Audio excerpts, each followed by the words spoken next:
Ricardo Salinas Pliego, esta figura mexicana, billonario, de los más ricos de México y del mundo, emergió en los 90s.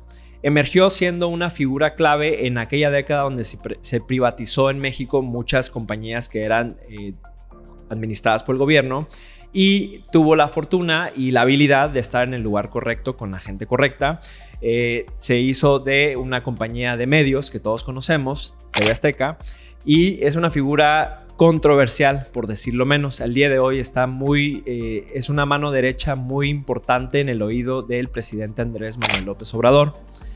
Resulta que en el 2006 pasó una serie de eventos que hoy apenas 13, 15, 18 años después, porque en esos momentos se han ido descubriendo distintos documentos oficiales en los cuales podemos encontrar aquí una maraña de cosas que llevaron a la salida de ING Seguros de México. Una nota muy importante en su momento que en lo personal mi ignorancia me decía que era simplemente quizás el negocio no daba, pero oh sorpresa, pasaron muchas otras cosas. Jorge Mendoza, un senador del PRI en el 2006, siendo muy confidente y amigo de Ricardo Salinas Pliego, se acercó al grupo de ING Seguros y les dijo: aquí hay un siniestro, en ese momento fue una inundación, y nos deben $260 millones. ING Seguros dijo: no te debo eso, no es lo que es. Hicieron un análisis y estaba aparentemente Grupo Fertinal, que es la empresa que estaba haciendo el reclamo por el siniestro. Grupo Fertinal había sobrevalorado sus activos, sus bienes, y la aseguradora, al momento de tener que poner una cantidad de esa magnitud, hizo su investigación y les dijo: no te voy a pagar esa cantidad ni cerca, ni la mitad. En ese momento, Jorge Mendoza, en aquel momento senador del PRI, hoy en día sigue siendo político, les dijo: ok, ultimátum, o me pagas el siniestro o vas a enfrentarte a una guerra mediática y legal que nunca te hubieras imaginado. ¿Qué pasó al poco tiempo después? TV Azteca empezó a correr una serie de noticias sobre gente siendo defraudada por ING Seguros.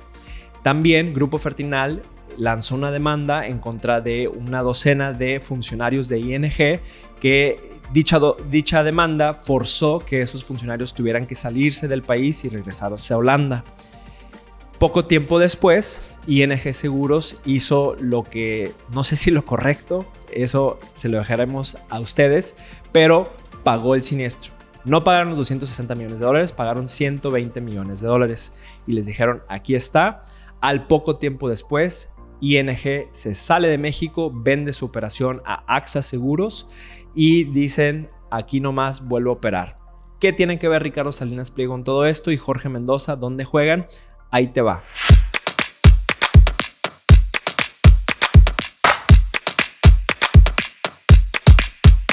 Vámonos un poquito más atrás. Andrés Manuel López Obrador, que en el 2006 justamente casi ganaba la presidencia, no la ganaste, Andrés, casi la ganaba, ahí acusaba al gobierno de utilizar los recursos del Estado para financiar a los ricos y para solamente cubrir a los bancos y no a la gente. Entonces, en ese momento también pasó algo. El IPAB era dueño del 47.5% de Grupo Fertinal. Sí, el IPAB, la institución que hoy en día es la que se encarga de asegurarnos a los mexicanos que tenemos ahorros en los bancos, esa institución era dueño de una compañía de fertilizantes. En el 2006 lanzan una subasta privada en la cual sucedieron tres cosas. 1. Nadie sabía que estaba a la venta. 2. Nadie sabía quién era el único postor o quiénes eran los únicos postores. Y 3. No se supo el resultado final de la subasta. Pero en esa subasta, dos compañías de procedencia belga, que después se sabe por documentos oficiales en Europa y del Departamento de Justicia en Estados Unidos, que eran dos compañías fantasma o shell companies, como se le conocen en Estados Unidos, que no son otra cosa más que una empresa que se crea, un caparazón legal donde nadie sabe quién es el dueño. Pero resulta que ese dueño era Ricardo Salinas Pliego. Y Ricardo Salinas Pliego va y compra mediante esas dos empresas, el 47.5% de Grupo Fertinal.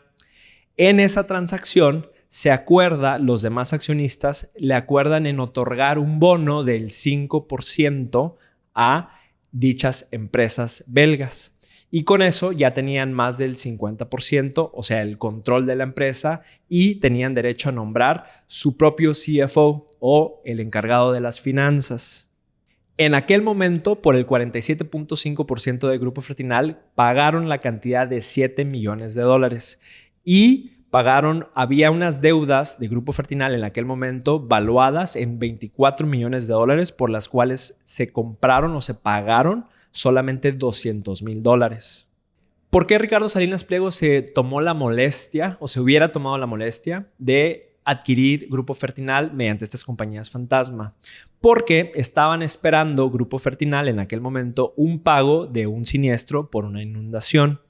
En el 2006, poco después de que fue adquirido Grupo Fertinal por las empresas, otra empresa de Ricardo Salinas Pliego, donde también tenía sus intereses bajo un esquema fantasma o de Shell Companies, le invirtió $155 millones a Grupo Fertinal mediante un préstamo a tasas muy altas, pero les prestó $155 millones.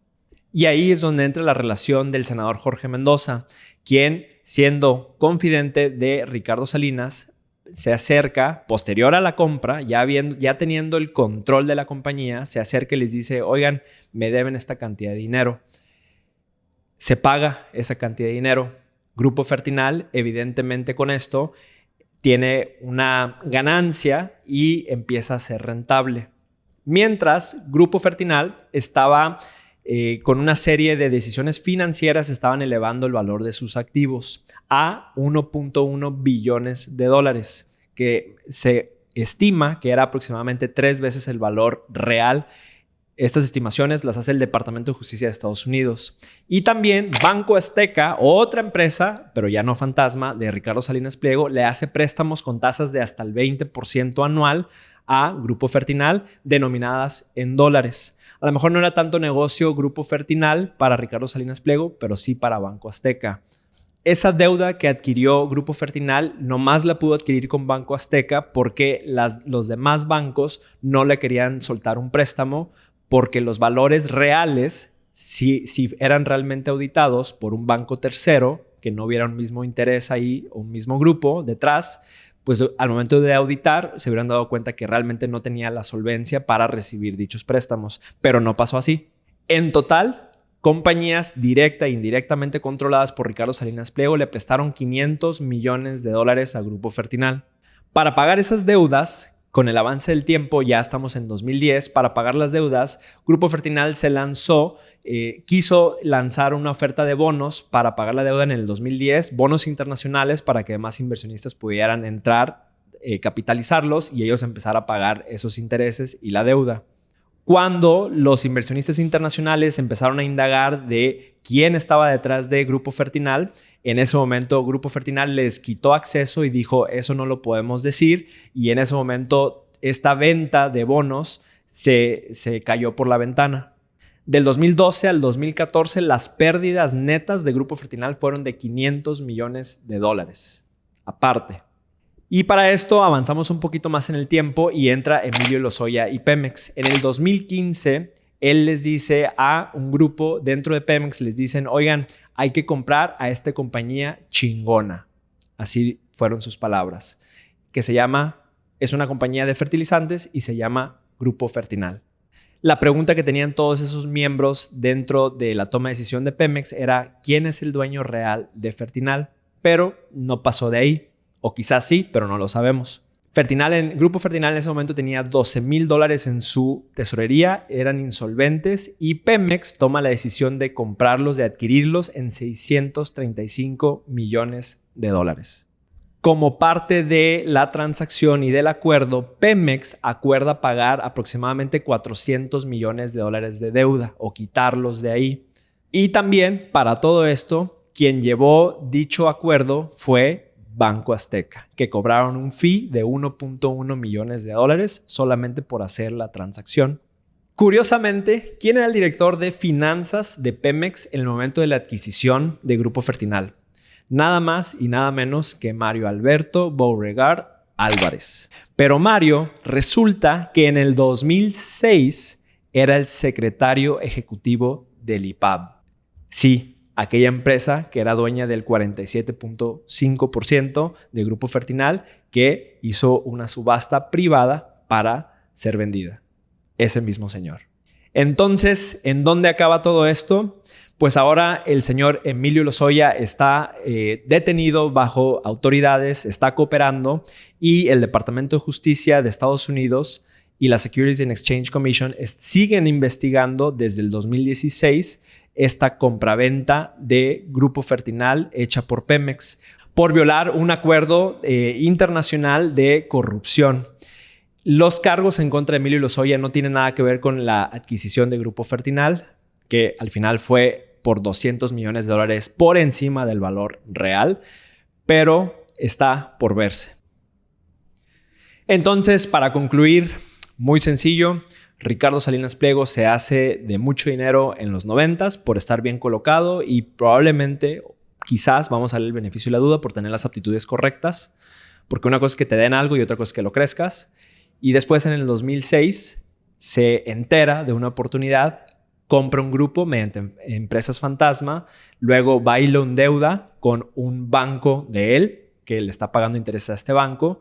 Después le genera más deuda, más deuda y más deuda. Crecen y por alguna razón consigue, ve tú a saber cómo, consigue que dicha empresa que él adquirió, que estaba pagándole muchos intereses a un banco que él controlaba, consigue que sea adquirido por Pemex.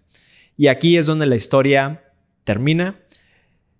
Tenemos al PRI, tenemos al gobierno actual, tenemos a figuras interesantes, el billonario, el segundo hombre más rico de México. Esta noticia, si llegaste hasta acá, gracias por vernos. Si piensas que la cancha está igual para todos, la realidad, lo acabas de ver, no es así. La próxima vez que una aseguradora salga de este país, te prometo que haré mi labor para preguntarme por qué está saliendo. Porque todo esto, este pequeño circo y maroma que se armaron para hacerse de un dinerito, bueno o malo, provocó la salida de una aseguradora de renombre mundial que simplemente dijo: yo en esta cancha no puedo jugar, no se vale. Entonces, bendito México, te amo. Por favor, si eres político, si estás en la política o si algún día vas a estar, tratemos de cambiar esto. Te lo pido. Te vale madre, quizás, pero bueno, gracias. Yo soy Roberto Ibarra, nos vemos a la próxima.